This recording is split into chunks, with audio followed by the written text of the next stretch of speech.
So ito, kakauwi ko lang galing Easy PC. Binili ko yung bagong labas nila ngayong araw lang na Rock Hamis Ergonomic Keyboard Rest. Ito siya. 295 pesos. Then, specs niya dito. Soft cushion memory foam for extended comfort. Anti-slip rubber based for a stronghold. Tsaka itong binili ko pang 10 keyless. Meron din dong XT yung pang full keyboard, nasa 349 ata o 395, hindi ko sure. Then ito yung tech specs niya. Length niya is 365 mm.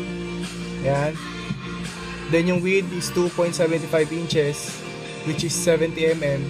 Height 30 mm and weight 200 grams. So ito, buksan na natin. Medyo maganda naman yung box niya ngayon.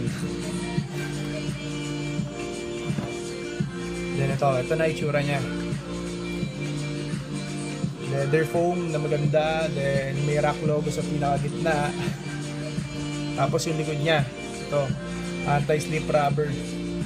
Medyo makapit nga para may pandikit. Ayan, so ito itsura niya. 295 pesos lang. Malambot. Mukhang masarap patungan ng kamay. So, tignan na natin kung ano itsura pag nilagay na sa keyboard. Ito, tatapon ko na itong ginawa kong pinutol ko lang sa dating mousepad ko. Ito siya. Yan. Medyo maangas na nga tignan, ganyan para doon sa kulay blue ko.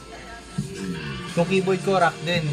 Rock Keymat 10 keyless keyboard. Black switch siya. Itong mouse ko, rock Tinkis din. Case and headphone ko, puro rock. Solid pan ako ng rock eh. So yan. So ito. For 295 pesos pwede na. Maganda naman.